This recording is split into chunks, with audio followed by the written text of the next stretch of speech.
Atos capítulo 2, versículos 1 a 13.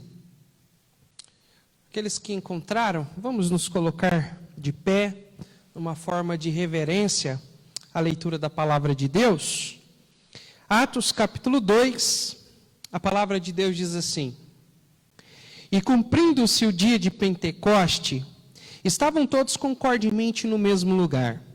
E de repente veio do céu um som, como de um vento veemente e impetuoso, e encheu toda a casa em que estavam assentados. E foram vistas por eles línguas repartidas, como que de fogo, as quais pousaram sobre cada um deles.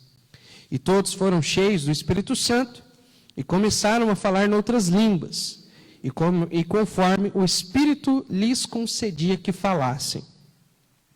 E em Jerusalém estavam habitando judeus, homens religiosos, de todas as nações que estão debaixo do céu. E quando aquele som ocorreu, ajuntou-se uma multidão que estava confusa, porque cada um os ouvia falar na sua própria língua.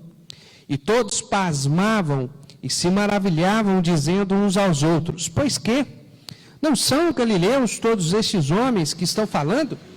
Como, pois, os ouvimos cada um na nossa própria língua, no nosso próprio idioma que somos nascidos?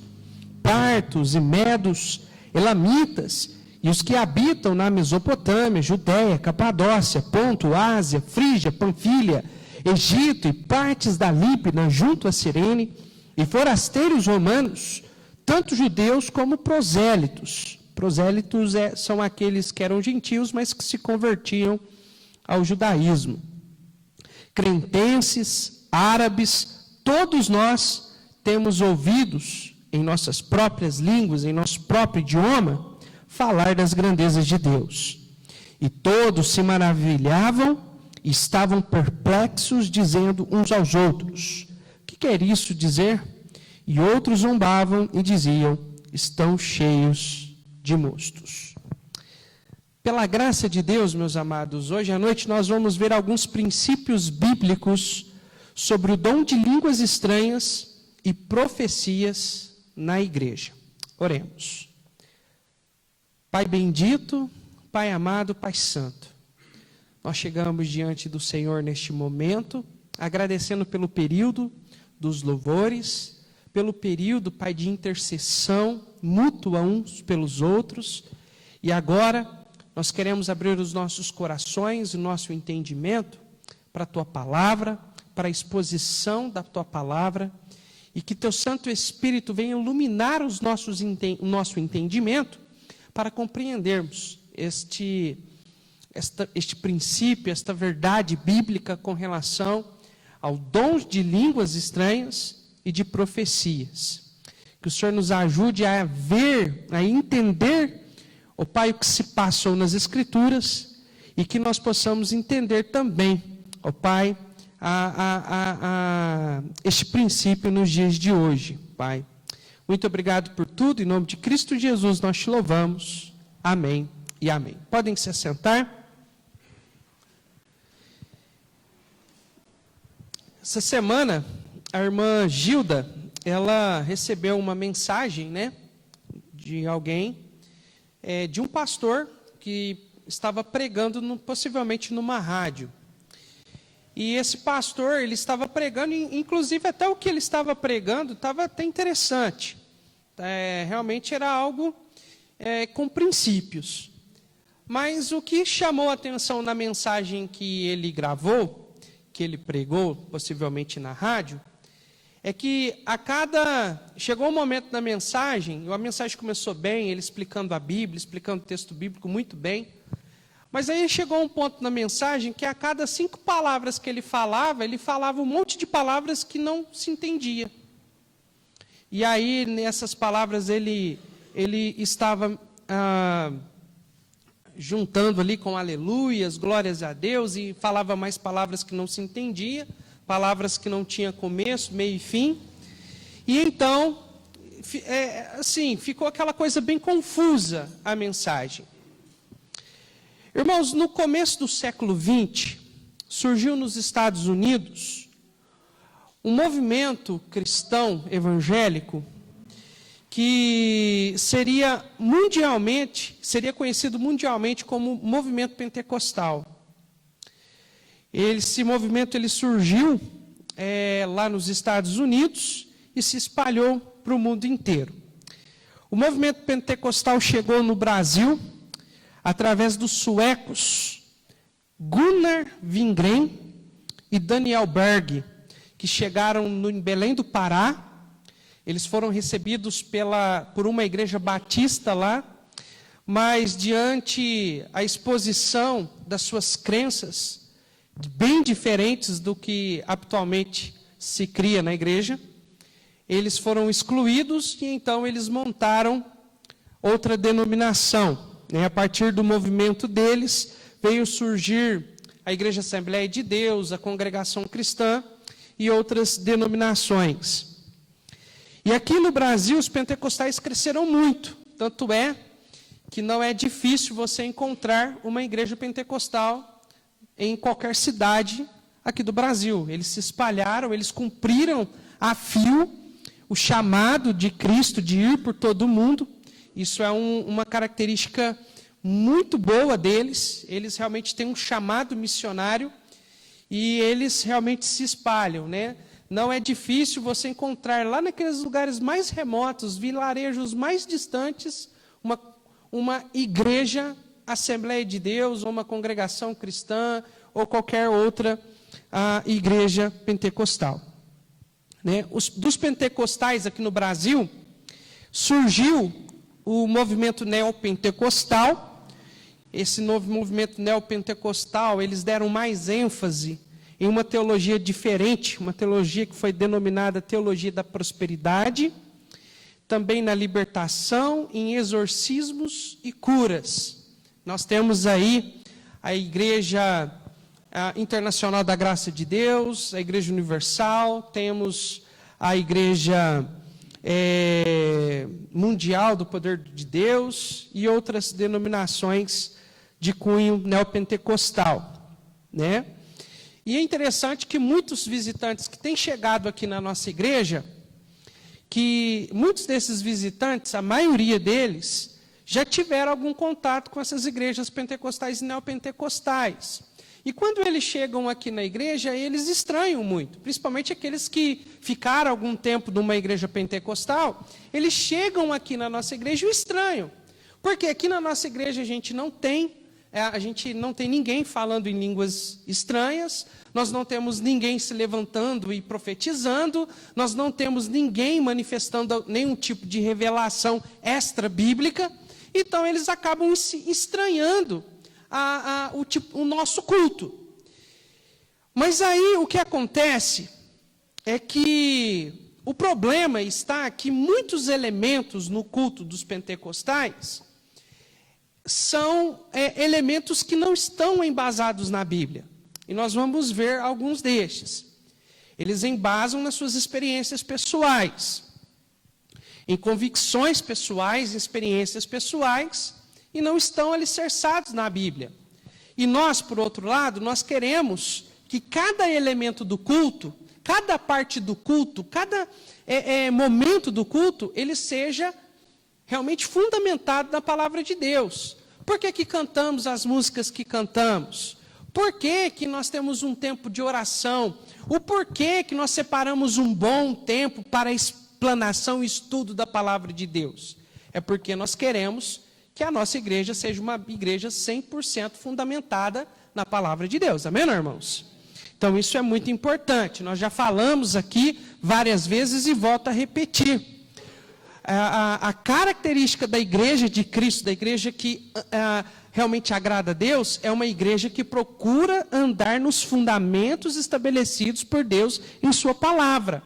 A palavra de Deus é a via de regra estabelecida por Deus que define a verdade, que define a sã doutrina, que define as igrejas que realmente vivem para agradar a Deus e as que não vivem.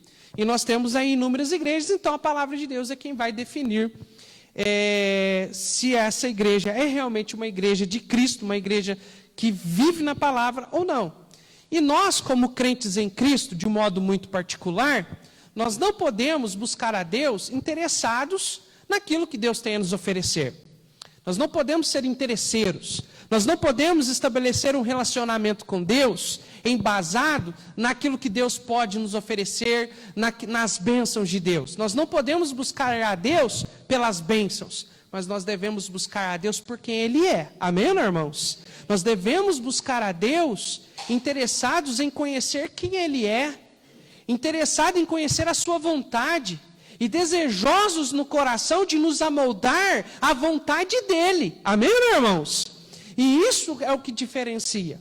Então, irmãos, nós precisamos buscar o conhecimento da palavra. O apóstolo Paulo era um homem culto, um homem que,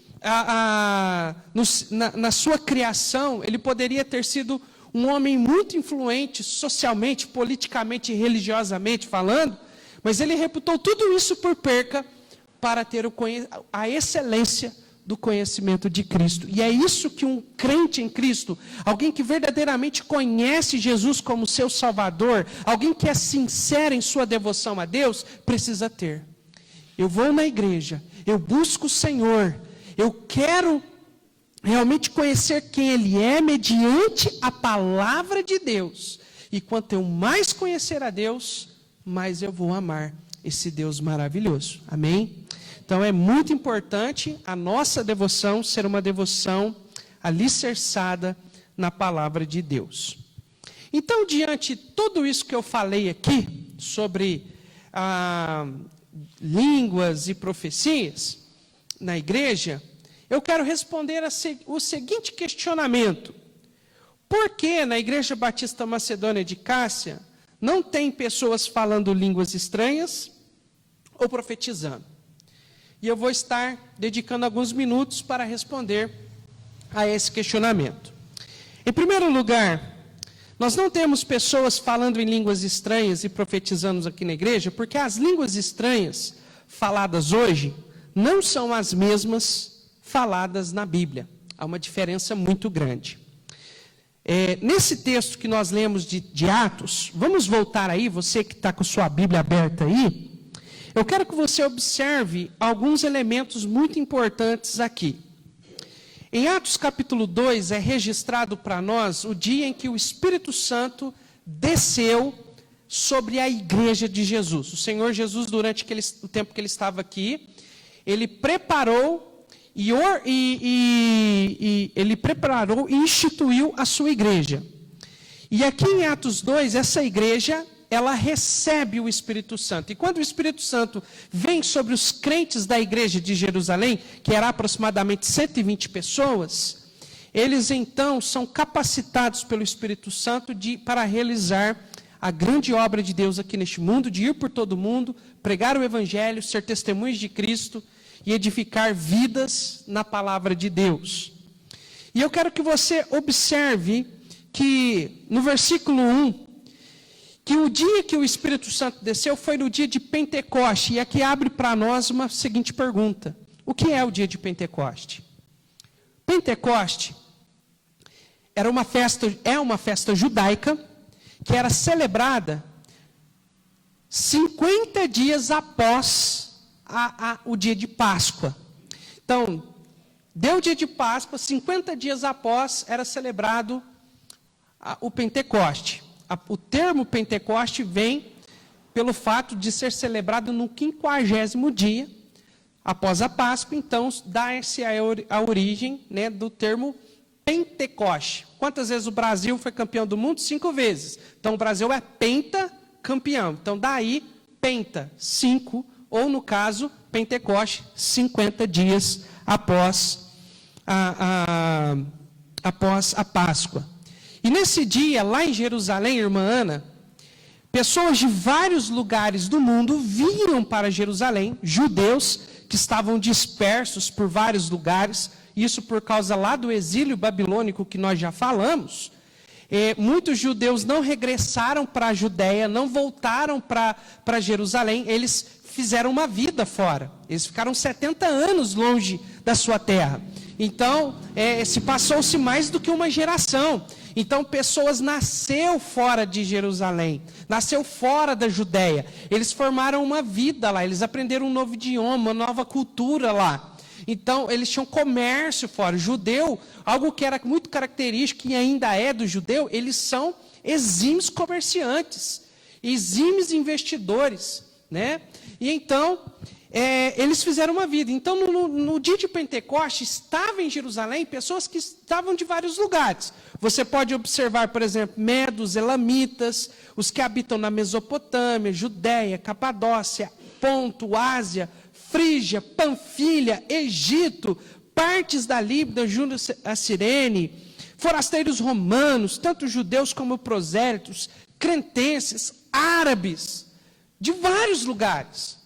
E uma coisa deles, que muitos desses não conheciam o idioma local. Nós tínhamos, naquele período, existia o grego, que era praticamente o idioma internacional, vamos dizer assim, que era o idioma que era falado praticamente em quase todos os lugares do império, era o idioma comum, vamos dizer assim, mas usado assim como o inglês é para ser o idioma global, o grego era esse idioma global daquela época, tá? Mas o idioma local falado em Jerusalém era o aramaico, o idioma que Jesus falou quando ele estava entre nós. E muitos desses não conheciam o aramaico. E o que aconteceu foi que quando o Espírito Santo desceu sobre a igreja, aqueles irmãos, cerca de 120 pessoas, começaram a falar em uma língua diferente. Começaram a falar em outras línguas. Mas o que podemos observar aqui é que essa língua falada por eles não era uma língua sobrenatural, no sentido, como alguns dizem, uma língua de anjo, uma língua que não existe na face da terra. Não. O que você pode observar é que o que eles estavam falando eram outros idiomas.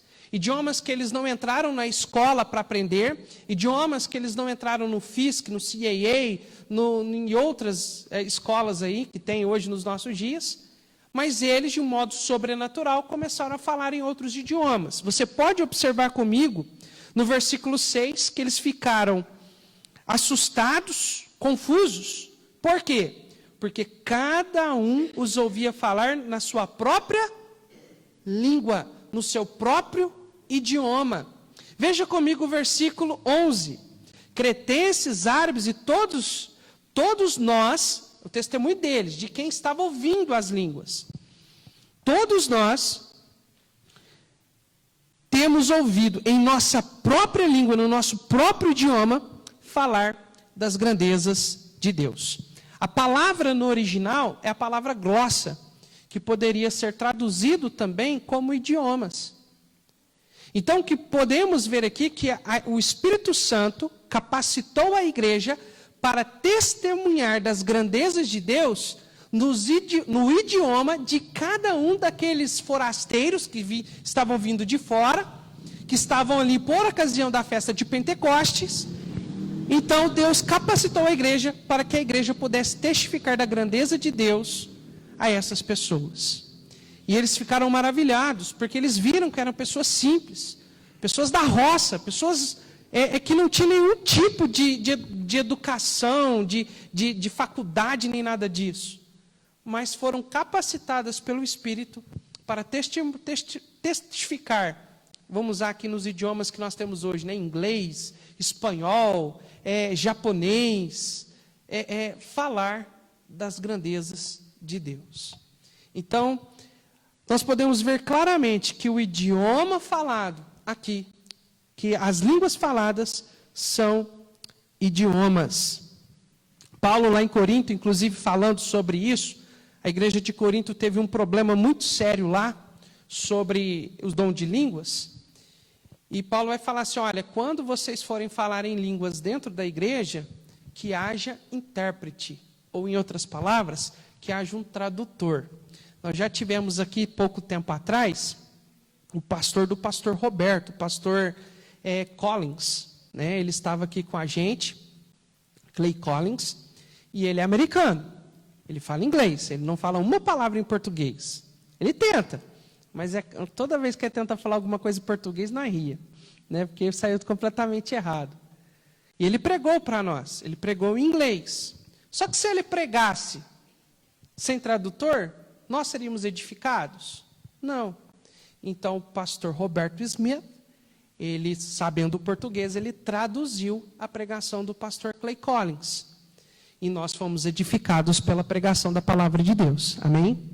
Então, isso fica claro para nós que as línguas estranhas ou línguas desconhecidas, como alguns textos trazem, nada mais são do que idiomas falados naquela época. Tá bom? Então, isso mostra uma clara diferença dos idiomas falados hoje. Ou melhor, das línguas estranhas faladas hoje nas igrejas pentecostal.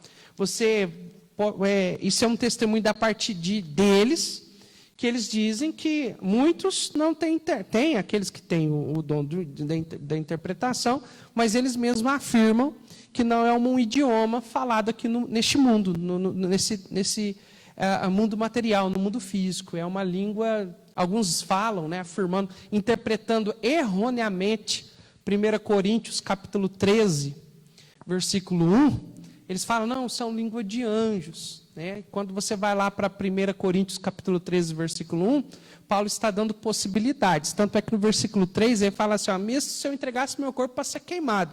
Paulo não entregou seu corpo para ser queimado. Ele está falando de possibilidades. Mesmo que se ele fizesse e não tivesse amor, tudo seria em vão. Paulo, lá em 1 Coríntios capítulo 13, ele está mostrando a importância do amor, que é um dom eterno, em contraste com esses dons de língua, de profecia, que seriam dons temporários. Tá bom? Então, irmãos, há uma diferença entre as línguas estranhas, ou línguas desconhecidas faladas nos tempos bíblicos, das línguas estranhas faladas nos dias de hoje. Quando nós vamos lá para Corinto, para 1 Coríntios, o apóstolo Paulo dedicou três capítulos 12, 13 e 14, para se referir aos dons, a esse tipo de dom espiritual. A grande questão em Corinto, a igreja de Corinto, ela era uma igreja cheia de dons espirituais. E nós cremos em muitos dons espirituais. Dons estes que o Espírito Santo capacita a sua igreja para que ela possa realizar a sua obra. O Senhor Deus, ele não chama pessoas capacitadas, mas ele capacita aqueles que se colocam à disposição. Então, ele dá dons à igreja. Nós já falamos aqui que o mundo não tem dons. As pessoas que não têm Jesus como seu Salvador não têm dons. Os únicos que têm dons são aqueles que têm Jesus como seu Salvador. E Deus dá esses dons para ser usado para a glória de Deus. Amém, irmãos? Só que Deus deu alguns dons especiais para um momento especial, que foi o começo, os primeiros anos de implantação das igrejas aqui, enquanto a Bíblia Sagrada não tinha sido concluída. E lá em Corinto era uma igreja rica em dons. Só que a igreja de Corinto tinha vários irmãos que tinham esse dom de línguas. E aí o erro da igreja de Corinto foi justamente considerar esses irmãos que tinham dom de línguas, que falavam em outros idiomas, pessoas mais espirituais do que aqueles que não falavam, porque não era todo mundo que tinha o dom de língua. E o que acontece, o problema da igreja ter esses dons lá, tem muitas pessoas falando em outras línguas, é justamente por causa do posicionamento geográfico de Corinto. Se você olhar, Corinto está localizado em uma península ali da região da Grécia, do país que nós conhecemos hoje como Grécia. E o mar Mediterrâneo, aonde a Grécia está inserida, é uma região aonde o comércio era, naquela época principalmente, era praticamente movimentado através do mar Mediterrâneo. Então você tinha mercadorias que vinha do Oriente, que ia para a Europa, para o sul, para o norte da África, tudo transportado por meio de embarcações e navegações ali pelo mar Mediterrâneo. E devido ao posicionamento, se você depois pesquisar na sua casa sobre a posição geográfica de Corinto, você vai ver que ali em Corinto era um ponto muito importante, porque ali se aglomerava na cidade de Corinto vários viajantes que vinham de vários lugares ali na cidade de Corinto. Hoje, lá em Corinto, se você pesquisar, lá tem um estreito, uma passagem aonde as embarcações passam, mas naquela época bíblica, não havia esse estreito. Eles tinham um sistema de tirar os barcos do mar, via mecanismos de rolamentos, eles passavam pela terra e passavam por outro lado. Eles economizavam dias, semanas de viagem, passando por Corinto. Então, ali em Corinto, havia pessoas de vários lugares do mundo. Então, a igreja de Corinto era uma igreja que foi muito abençoada com esse tipo de dom de línguas, porque era a maneira que Deus estabeleceu, que Deus criou ali, deu para a igreja de Corinto, para testificar das grandezas de Deus, do Evangelho, a essas pessoas de vários lugares, que muitos não falavam o idioma ali na região. Então, eles tinham o privilégio, os viajantes, os que passavam por ali, tinham o privilégio de ouvir o Evangelho no seu próprio idioma. O problema, como nós falamos, é que lá na igreja de Corinto, alguns irmãos começaram a falar línguas dentro da igreja no culto. Então, Paulo vai adverti-los, fala, olha, eu não vou dizer que vou proibir vocês de falar línguas, mas que seja feito tudo decentemente com ordem. E quando você falar em línguas dentro da igreja, que seja falado com um intérprete, alguém que venha interpretar aquilo. Então, Paulo coloca regras para se falar as línguas estranhas, que são idiomas que nós falamos, dentro da igreja, para que haja ordem e decência. Tá? Porque eles estavam agindo de forma errada diante dos dons de línguas e de profecias. Tá bom? Então, para vocês entenderem o porquê que nós encontramos os dons de línguas lá no livro de Atos, na descida do Espírito Santo, e também o porquê que nós encontramos os dons de línguas lá na cidade de Corinto, a ponto de Paulo chamar a atenção da igreja de Corinto com relação ao mau uso destes dons. A segunda razão pela qual nós não temos línguas estranhas e profecias aqui na igreja é porque o dom de línguas e profecias estão diretamente ligados com o processo de revelação e inspiração da palavra de Deus. Naqueles dias, irmã Hilda, dona Celina, irmão Douglas, naqueles dias, eles não tinham toda a Bíblia concluída em suas mãos. Eles tinham o Antigo Testamento, certo? Eles tinham todo o Antigo Testamento, inclusive o Antigo Testamento traduzido para o grego, aonde mais pessoas poderiam ter acesso à palavra de Deus. Mas o Novo Testamento, quem tinha a responsabilidade de escrever os livros do Novo Testamento foram os apóstolos e aqueles que estavam intimamente ligados ao grupo apostólico. Nós temos, por exemplo, o apóstolo Paulo, nós temos aí Pedro, João, Mateus, Marcos, que são apóstolos que escreveram livros do Novo Testamento. E nós também temos escritores que não eram necessariamente apóstolos, mas estavam intimamente ligados no ciclo apostólico, que era Lucas, que era um médico, e também Tiago, que ele era meio-irmão de Jesus. Ele era filho de Maria com José. Tá? A Igreja Católica nega isso até a morte. Não, Maria continuou virgem até a morte. Né? E, na verdade, Jesus teve irmãos. Tem uma ocasião que eles estavam lá na região da Galileia, ali em Nazaré, e pessoas chegaram e falaram, não é esse daí, né? É filho de José, o carpinteiro, irmão de Tiago, aí vai citar vários irmãos de Jesus. Então, eram irmãos de Jesus por parte de mãe. Era filho de Maria com José, tá bom? Então, nós temos aí Tiago, que também escreveu a carta geral, a epístola geral de Tiago, que está lá no Novo Testamento. Então, o Novo Testamento estava sendo escrito. Deus estava inspirando, a gente crê que a Bíblia, ela foi revelada por Deus aos escritores bíblicos. Homens que eram pecadores como nós, mas homens que foram separados por Deus para essa tarefa. E então, Deus, ele, de uma forma sobrenatural, por meio do Espírito Santo, revelou a esses escritores aquilo que ele queria que fosse escrito, e esses escritores, então, registraram a Bíblia na forma escrita. Enquanto estava nesse processo de revelação do Novo Testamento, que durou alguns anos, terminar o último livro de ser escrito no Novo Testamento foi Apocalipse. Então, quando se terminou o último livro, enquanto não se terminou de registrar esse último livro, lembrando que João foi escrito, Apocalipse foi escrito pelo apóstolo João, quando ele estava preso lá na ilha de Pátimo, e Apocalipse foi o último livro, Deus, ele estabeleceu uma maneira de edificar a igreja, mesmo não tendo todos os livros do Novo Testamento.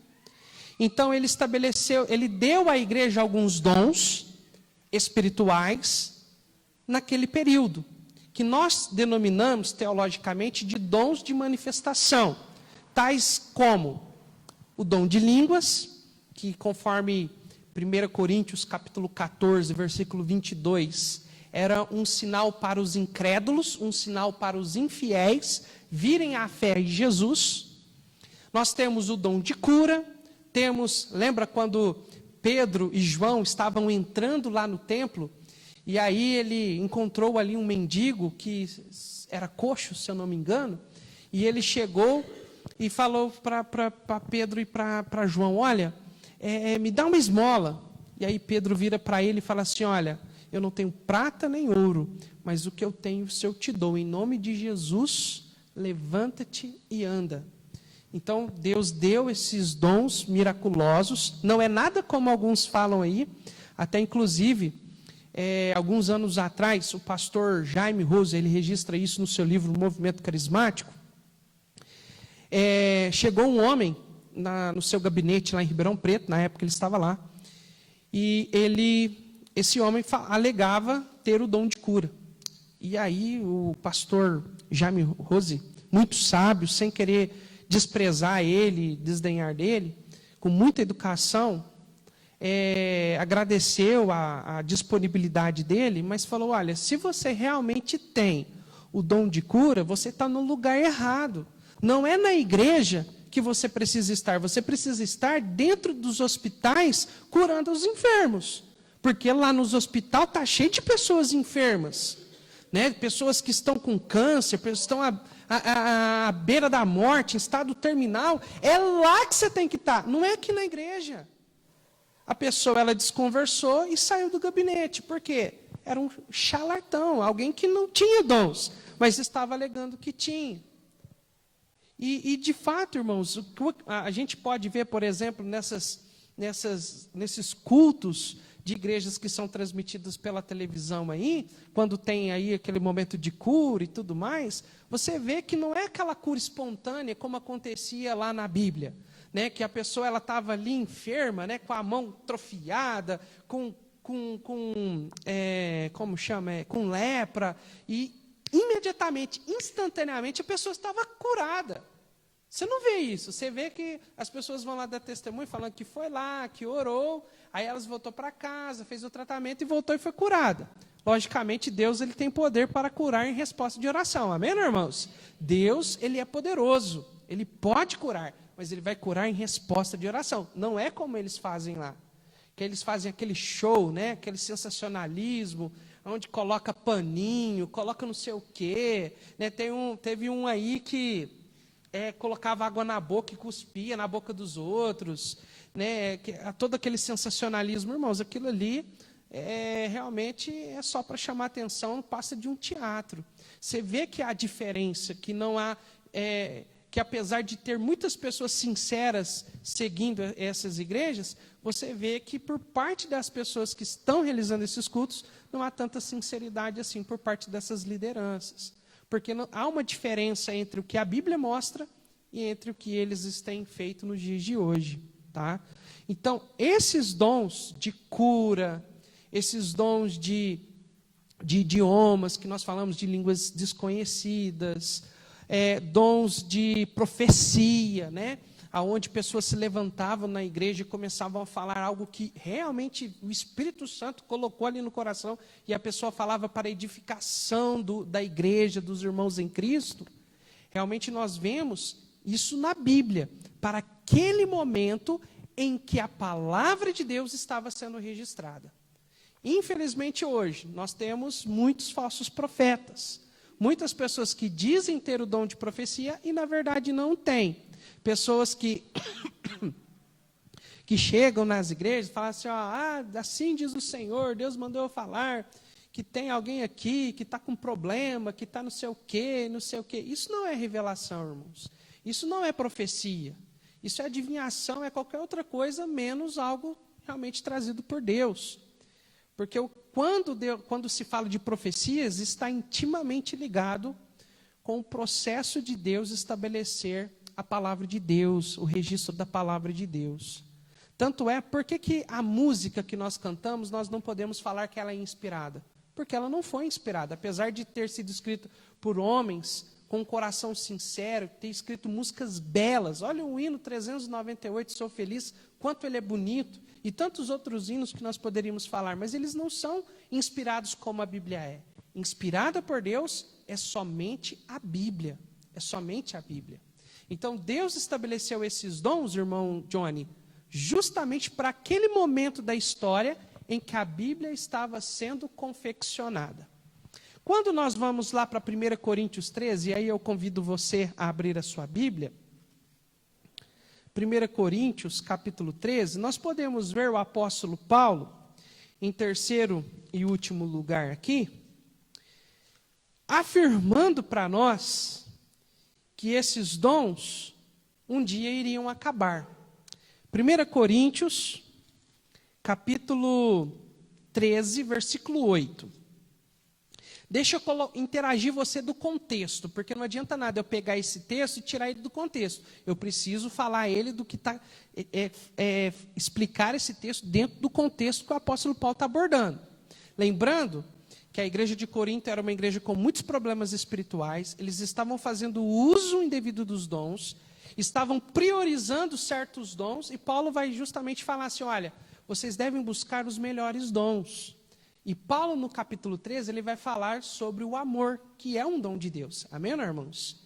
É um dom de Deus, e um dom eterno, um dom que não vai ter fim. E aí, para confrontar, ele vai falar que o amor é um dom eterno, um dom que não vai ter fim, mas aí ele vai apresentar alguns dons que eles estavam priorizando, e ele vai afirmar que esses dons eram temporários. Veja comigo, capítulo 13, versículo 8. O amor nunca falha. Do versículo 1 ao 7, você pode encontrar uma declaração linda sobre o que é o amor bíblico.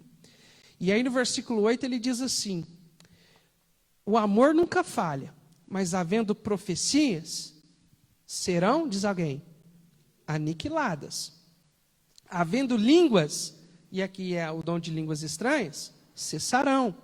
Havendo conhecimento, desaparecerá. O conhecimento aqui é um conhecimento sobrenatural que Deus dava aos seus profetas, por exemplo. Entende? No processo de revelação, era aquele conhecimento sobrenatural. Não é o conhecimento que nós temos hoje revelado pela palavra.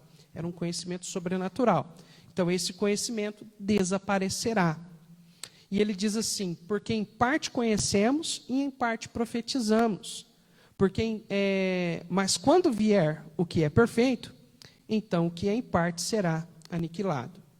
No versículo 11 ele diz assim, quando eu era menino, falava como menino, sentia como menino, pensava como menino, mas logo que cheguei a ser homem, acabei com as coisas de menino. No versículo 11 ele está falando justamente sobre esses dons que era para um determinado momento aonde a igreja daria os seus primeiros passos. E ele contrasta isso falando, quando eu era menino, lembra quando eu era criança, eu dava meus primeiros passos, eu agia como criança. Mas agora que sou homem, eu tenho atitude de homem. Ele está dizendo com relação à igreja, que a igreja ela amadureceu quando ela recebeu a Bíblia. Ela iria receber a Bíblia e então ela chegaria à maturidade. Essa que seria a ideia, tá? Mas aqui no versículo 8, ele diz: profecias, línguas e conhecimento sobrenatural. Todos estes acabariam. No versículo 9, ele diz assim: porque em parte conhecemos, em parte profetizamos. Em parte conheciam, eles tinham o Antigo Testamento, mas o que eles não tinham ainda era o Novo Testamento, que estava sendo feito. Então, estava no processo de profecias, no processo de revelação. No versículo 10 ele diz: mas quando vier o que é perfeito, e aqui no original, a ideia é justamente da forma que está no português, dando a ideia de um objeto e não de uma pessoa. Porque alguns erroneamente traduzem esse texto, entendem esse texto, como se fosse Jesus aqui. Mas, na verdade, está falando de um objeto. E que objeto é esse? A Bíblia Sagrada, completa, com 66 livros inspirados por Deus. Então, ele diz assim: mas quando vier o que é perfeito, a Bíblia completa, então o que é em parte será aniquilado. O que seria aniquilado? O que desapareceria? O Antigo Testamento? Não, porque a Bíblia diz, porque o próprio Deus diz que a palavra de Deus permanece para sempre, ela nunca vai caducar. Então, irmãos, está se falando das profecias, dos dons de línguas, daqueles dons especiais que Deus deu para a igreja, enquanto a igreja era criança, quando ela dava os seus primeiros passos, enquanto ela não tinha toda a Bíblia escrita. Mas a partir do momento que Deus ele encerra o cânon, a palavra cânon significa a lista de livros que compõem toda a Bíblia Sagrada, os 66 livros inspirados, então Deus, ele cessou, ele interrompeu, ele parou de usar esses dons especiais, esses dons miraculosos na igreja. Então, irmãos, por que na nossa igreja nós não temos línguas e profecias? Por quê? Esses dons, eles se cessaram, porque hoje nós temos a palavra de Deus. E aqui é um ponto muito importante. Por que na nossa igreja? Porque nós não cremos que hoje exista profetas. Porque se eu acredito que existem profetas hoje, pessoas que recebem uma revelação sobrenatural de Deus, significa que o cânon, que os livros inspirados, a lista de livros inspirados por Deus, não se fechou.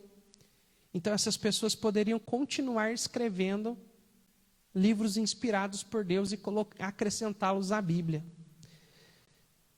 Eu não sei se vocês já pararam para pensar sobre isso. Nós temos, por exemplo, algumas denominações que são consideradas seitas. O que é uma seita?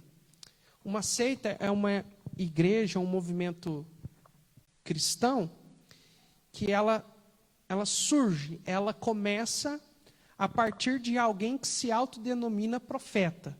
E por meio de revelações sobrenaturais, ela escreve um livro, ou ela escreve livros, que estabelece as bases de um novo movimento cristão. Nós temos aí, por exemplo, os adventistas, nós temos aí os mormons, tá? Nós temos aí várias denominações que são consideradas os testemunhos de Jeová, que são uma denominação que está tão presente na nossa sociedade hoje, que são denominações que são estabelecidas a partir de revelações extras bíblicas. E todas essas concordam que os dons de profecias, os dons de revelação, os dons de línguas não se cessaram. Por quê? Porque a origem deles se dá por meio dessas novas revelações. Mas quando nós vamos para a Bíblia, fica claro o entendimento de que esses dons foram exclusivos para uma determinada época para a igreja. Mas que a partir do momento que a Bíblia ela foi concluída, a revelação de Deus se encerrou. Se nós queremos conhecer a Deus, a vontade de Deus, a revelação de Deus, é por meio da palavra de Deus. O Espírito Santo nos revela a verdade de Deus por meio da iluminação bíblica. Paulo vai falar que nós podemos conhecer a Deus comparando as coisas espirituais com as espirituais. Do que ele está falando? Ele está falando de nós comparar a Bíblia com a própria Bíblia. E nós podemos chegar numa compreensão completa e perfeita da palavra de Deus. Isso nos mostra, meus irmãos, que nós não podemos buscar as coisas miraculosas. Deus, ele é um Deus de milagres, amém, irmãos? Eu não estou negando aqui, dizendo que Deus não pode curar, dizendo que Deus não pode fazer milagres. Não estou falando isso. Deus, ele pode e ele faz. Eu já experimentei vários milagres na minha vida. Mas nós não podemos buscar a Deus embasando-se em experiências pessoais, embasando-se em milagres que Deus realiza na nossa vida. Nós precisamos buscar a Deus realmente por meio da revelação já entregue a nós por meio da palavra de Deus. E é isso que diferencia. É isso que é a diferença. Nós só podemos realmente conhecer o verdadeiro Deus, a sua vontade e o fundamento estabelecido por Deus para a igreja de Cristo, para a nossa vida, por meio da palavra de Deus. E é por isso que nós encontramos nela versículos como, por exemplo, Josué 1:8, que fala que nós precisamos meditar nela dia e de noite. Salmo 1, versículo 2 e 3, que fala: bem-aventurado aquele que não anda no caminho dos ímpios, nem se detém no caminho dos pecadores, nem se assenta na roda dos escarnecedores, mas antes tem o seu prazer na lei do Senhor, e na sua lei medita de dia e de noite. Salmos como o Salmo 119, o maior capítulo da Bíblia, todo voltado para a exaltação da palavra de Deus. Paulo diz que nós precisamos ser edificados, que a nossa vida, a nossa fé precisa ser edificada sobre o fundamento dos apóstolos, sobre a palavra de Deus. Então, irmãos, o que eu quero aqui nesta noite deixar claro, que aqui na nossa igreja, nós não estamos preocupados se tem pessoas falando em línguas estranhas, apesar que o pastor Timóteo fala inglês, muitas vezes a gente nem entende o que fala, né? Nós não estamos preocupados com isso, nós não estamos preocupados em profecias, nós estamos preocupados em conhecer a Deus por meio da palavra de Deus. Isso para nós é o mais importante. E isso, irmãos, é o que vai mostrar toda a diferença. Agora, cabe a cada crente, de modo muito individual, decidir no que vai embasar a sua fé e prática. Se nas verdades e princípios estabelecidos na Bíblia ou nas suas experiências pessoais. Eu já estou encerrando, viu, irmãos? E aqui eu quero dar uma ilustração. Anos atrás, há muitos anos atrás, a minha avó, ela tinha um bazar lá na cidade de Ibiraci. E lá nesse bazar, a nossa vizinha foi lá comprar algumas coisas e ela é de uma igreja pentecostal. E dentro da igreja pentecostal, irmãos, tem muitas pessoas sinceras. Muitas pessoas que conhecem de verdade Jesus. E que realmente se sente até, se sente mal por verem várias pessoas falando, tendo um dom de línguas e elas não tendo. Tá? Então tem muita gente sincera dentro das igrejas pentecostais, porque foram ensinados de modo errado. Tá? E essa pessoa, ela é muito querida até hoje, a gente gosta muito dela, é uma amiga da família, tá? Uma pessoa muito querida. Mas aí eu abri a Bíblia, a gente entrou dentro desse assunto de línguas, de dons e tudo mais, e eu mostrei na Bíblia, abri em Atos 2, irmão Jean, e comecei a falar para ela. Falei assim: olha, é muito claro para aqui ver que são idiomas, não tem nada a ver com aquilo que você acabou de mencionar, que ela tinha falado que era a língua dos anjos e assim por diante. E aí ela olhou a Bíblia, ela leu de novo o texto, olhou para mim, só que em vez de se render à autoridade da palavra de Deus, que é muito clara, ela simplesmente deixou a Bíblia de lado e ela decidiu seguir as suas experiências. Ela disse assim: olha, eu entendo o que você falou, tem muito sentido o que você falou, dá para ver isso no texto, mas não é possível que o que eu aprendi a minha vida inteira é errado. Eu prefiro ficar com o que eu aprendi a minha vida inteira. Mas aí, irmãos, é a questão. As pessoas que são sinceras, elas vão olhar para a Bíblia e vai falar: olha, eu cresci aprendendo a minha vida inteira algo que não é bíblico. Mas agora, diante a exposição clara e consistente da palavra, eu me rendo à autoridade da palavra de Deus. Porque a minha fé, a base da minha fé, o alicerce da minha fé, é a palavra de Deus, é a Bíblia. E não minhas experiências pessoais ou aquilo que as pessoas dizem. A minha fé está alicerçada na palavra de Deus. E nós queremos assim, que cada um dos amados irmãos sejam edificados na palavra. Que essa igreja seja edificada na palavra. E somente vivendo na palavra é que nós iremos fazer uma grande diferença aqui nessa cidade, na comunidade de Cássia. Que Deus nos ajude a viver na palavra de Deus. Amém?